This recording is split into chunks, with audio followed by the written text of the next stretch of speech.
Hey friends, I'm Greg, and today I want to show you one of my favorite free sound design plugins that I use all the time in my own workflow, called Krush by Tritic. And what it is basically a bit crush plugin where you can also modulate all the different parameters internally, which is super cool, especially for sound design purposes. So first off, I want to go through all the different parameters, basically explain what they do, how they work, how they sound. Then I want to give you some examples of the different presets and some things that I have prepared myself.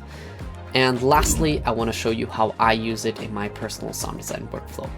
So starting off with the first parameter, which is drive, basically what this does, it adjusts the level of saturation and kind of compression and distortion that the sound goes through. Krush is essentially a bit reduction.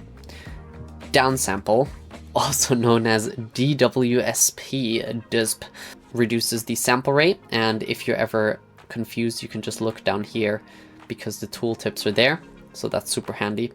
Then we have a filter section, which has a low pass and a high pass filter, along with the frequency and resonance that we can change. Over here we have our output settings with dry and wet that can also be turned off, changed, and even linked up.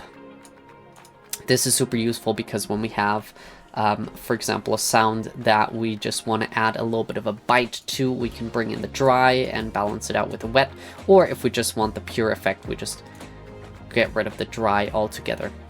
Down here is the really exciting section, and that is the modulation. So we have free and sync. Free basically goes off of the hertz rate, and sync is synced to the different quarter, half, all of that stuff. Then here we have our different modulation curves. So we have sine, square, triangle, and random, which is my favorite, because when you're doing anything with sound design and you have random, then it's just a basically happy accident machine. So I love that. Down here, we can see that we can change the percentage of the modulation. So if we bring this up, this goes down. Unfortunately, it doesn't go the other way, but yeah, this is the percentage of modulation that we can do here. And we can do that on basically any parameter, which is really, really powerful. But let's listen how this sounds like. So we have this sample here, which sounds like this dry. And now let's run some presets on it, starting with the bit crush.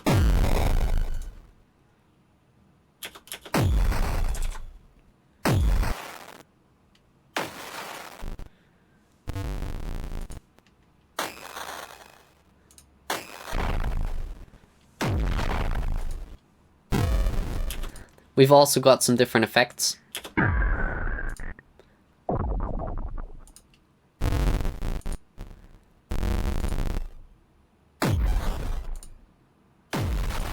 And modulations.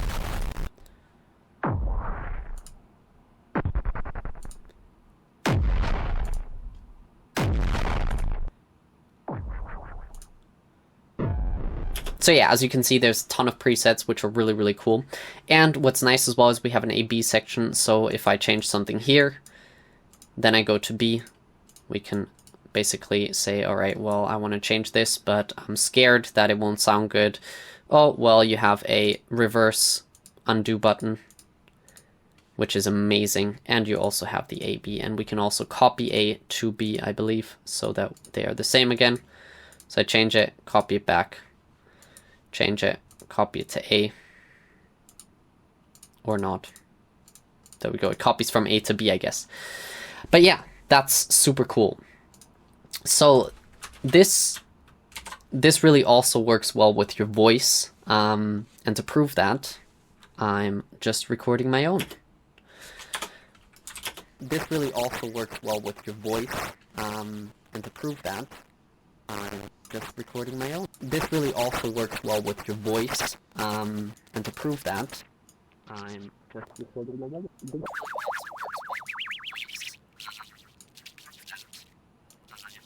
Recording my own. This really also works well with your voice. And to prove that, I'm just recording my own. This really.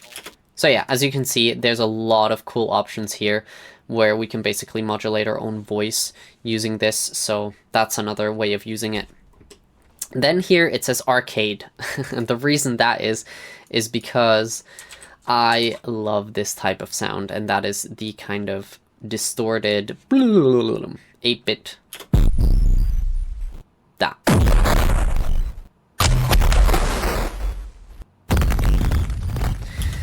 And the way this is achieved is basically by modulating the downsample and the crush as well as the drive. Of course we have the filter as well here, but what it really is this kind of changing the sample rate. Oops.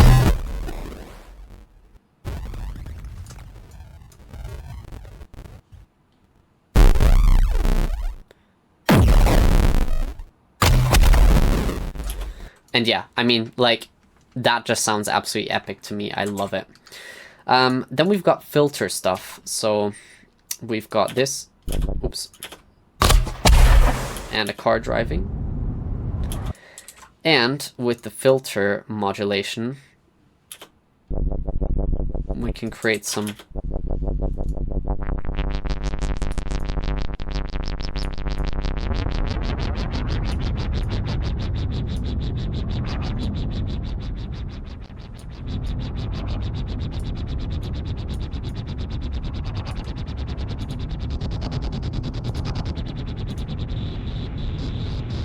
you can see the random function in action here.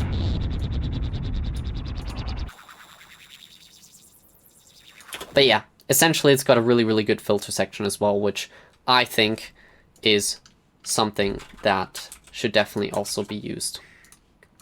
So next part here, I have byte. And what do I mean by that? Well, simply put, we can add a lot of byte to a sound by taking it and then putting it through this. So I've already done that here. If I remove it, you hear how much more, it's a lot more saturated, distorted, and a little bit like got an edge to it. So what we can do here is we can either take only the wet signal or we can add in the dry, and this will just give it a bit more oomph. The issue, of course, is the more you drive this, the more the noise floor will raise, and so you'll get a lot of like especially when you're bit crushing and reducing stuff. So we can add a transient shaper with the attack boosted and the sustain taken away. And that will then basically just quickly push the waveform down again so that we don't have that tail of noise. So without and with. That's a lot better. Obviously we still hear it in the beginning, but yeah, same with these.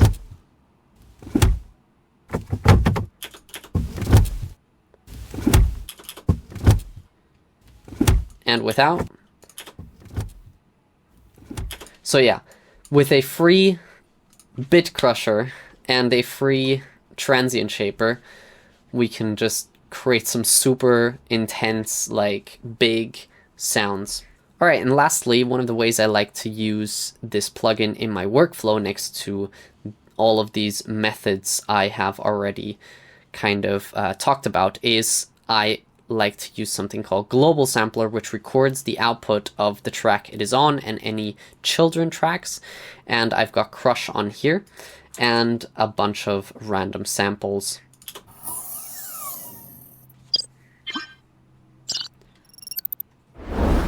So I'm going to put this on, and what's going to happen now is that, as you can see up here, it's recording. So I'm just going to mess around with this, and then the results will record it automatically. Afterwards, I can take them and basically bring them onto an empty track, and yeah, voila, we have created a very cool library of different processed sounds. And usually there's a ton of garbage, but out of every kind of 100 sounds, there's like maybe 2 or 3 that are really, really cool. And I take those and I use them for something else. So here we go.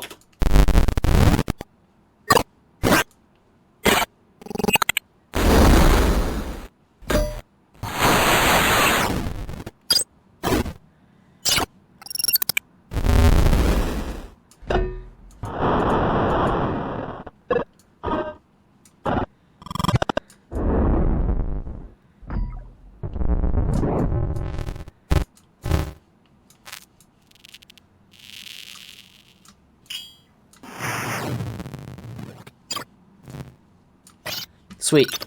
Now, up here you can see we have all of these cool sounds. So I'm just going to drag this here, drag it over, and drop it into an empty track over here at the bottom. And now we can listen to this and see if there's anything good. I actually really like these 2 sounds. They sound a little bit like 8-bit arcade kind of UI. And then I would just basically take these, cut them,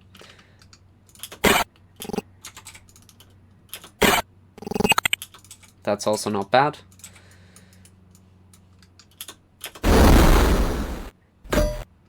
That's great. That's like a bonk.